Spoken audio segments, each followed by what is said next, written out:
On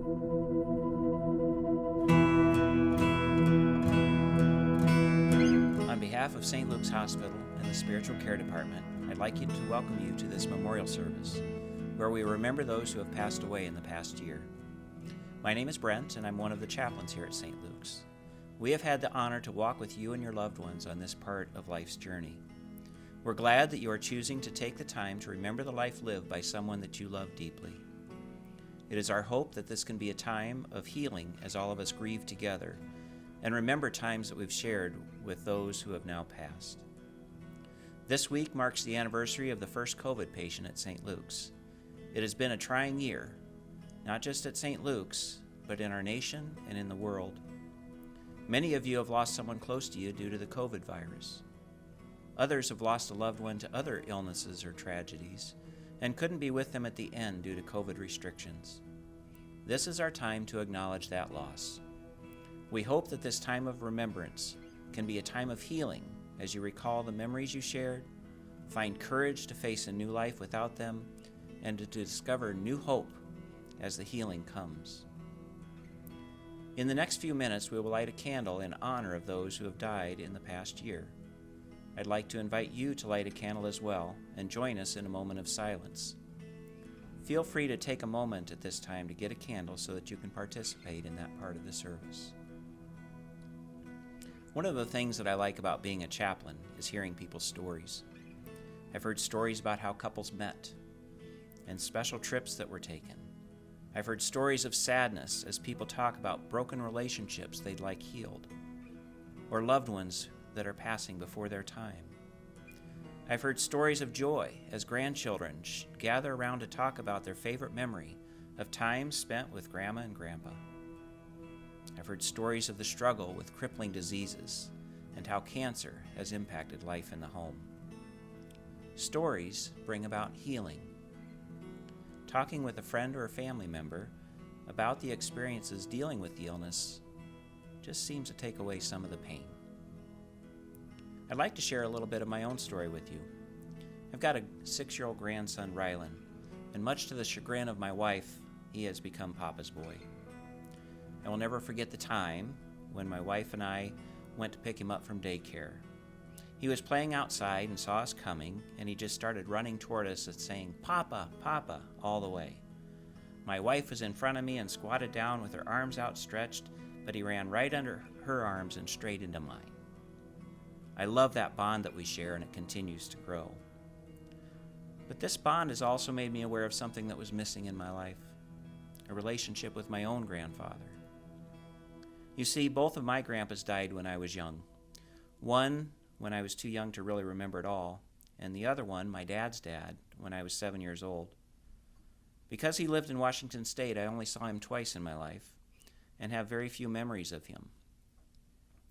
He managed a roller skating rink, and my first time roller skating was there with my grandpa.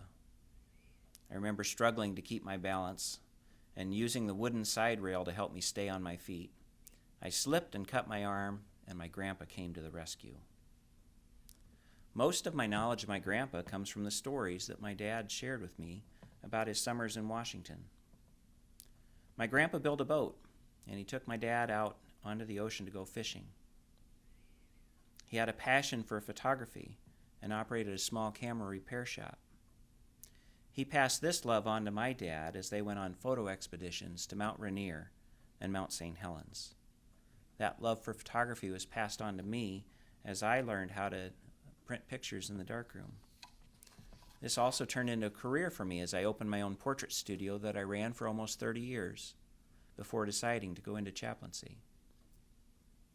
As I've gotten older, I've realized that my grandpa had an impact on me in ways that I didn't even know, and has shaped me into the person that I've become. It is through the stories that my dad has shared over the years that have helped me understand this and get to know my grandfather better, even after he died. Each one of you has your own story of the life that you've shared with someone special, someone who is now gone from your life. By sharing the memories you have with others, you not only help your heart heal, but you also pass on that person's legacy to future generations. Just as most of the knowledge that I have of my grandfather comes from my dad's stories, Your shared memories will help others know them better. Sharing stories is a way to bring comfort from the pain of your loss. Sometimes, though, comfort is hard to find, and the stories are too hard for us to tell. We get stuck in the grief, and we feel like life will never be the same. We wonder how we can continue without the spouse that has been by our side for so long. We wonder what life will be like without our mother, who has always been there when we needed someone to talk to. We wonder if our heart can ever recover from the pain of losing a child. It takes courage to begin to envision a life without that special person by our side.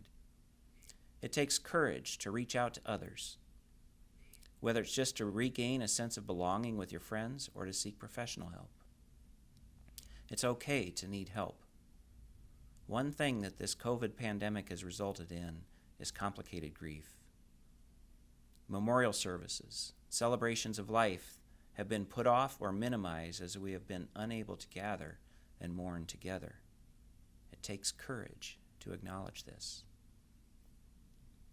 And it takes courage to actually begin to live a life with a new normal that does not include the life that you shared together. And there is hope. Just as the spring of 2021 serves to release us from this frozen winter, and the COVID vaccine offers us new light with relief from the pandemic, so also you will find hope that healing can come from the pain that you experienced. There comes a point in our grief where the story shifts. We start telling happy stories, stories that make us smile, memories that warm our heart, or even make us laugh.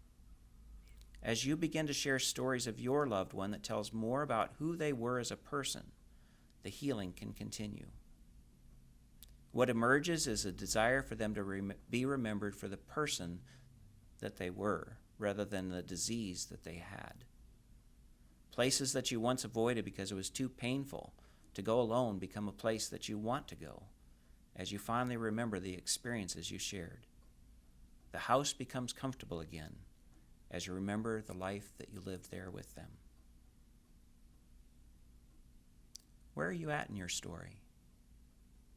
Do you think of your loved one and smile? Or do the tears still come easily? Either way, it's perfectly normal. Don't let it stop here today. If you feel stuck, have the courage to seek help. If you are beginning to find hope, let it continue to grow as you reach out to others and tell stories and create some new ones. Know that you are not alone. There are others who are experiencing similar grief and a lot of people who want to be there to help you on your own journey. May you find peace, courage, and hope today, tomorrow, and forever as you remember their story.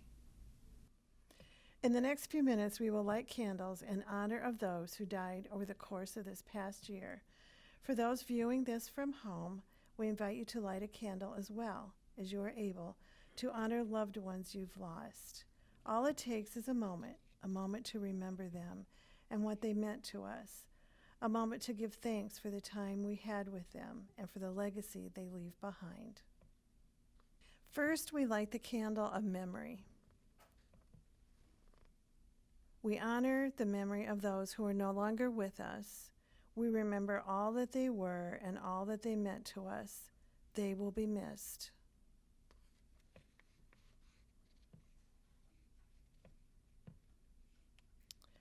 Next, we light the candle of courage. The courage to confront our sorrow, to comfort one another, to adapt to new realities.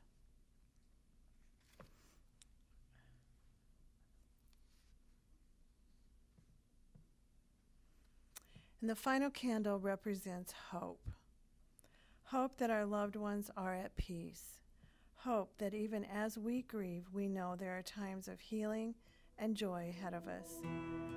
Author Jan Richardson offers this blessing called Blessing for a Broken Vessel. Do not despair. You hold the memory of what it was to be whole. It lives deep in your bones. It abides in your heart that has been torn and mended 100 times. It persists in your lungs that know the mystery of what it means to be full, to be empty, and to be full again. I'm not asking you to give up your grip on the shards you clasp so close to you, but to wonder what it would be like for those jagged edges to meet each other in some new pattern that you've never imagined, that you never dared to dream.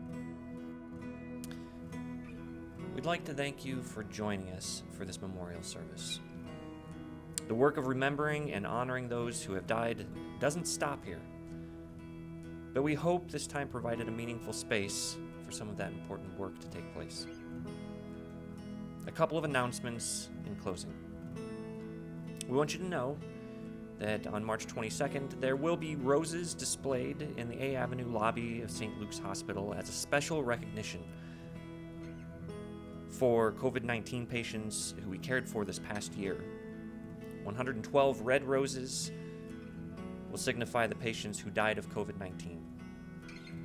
1,100 white roses will signify the COVID patients we cared for who got better and were able to leave the hospital. Flowers will also be given to members of the healthcare team to honor their work. These heroes put their hearts and souls into caring for those patients, often placing themselves in harm's way to do so.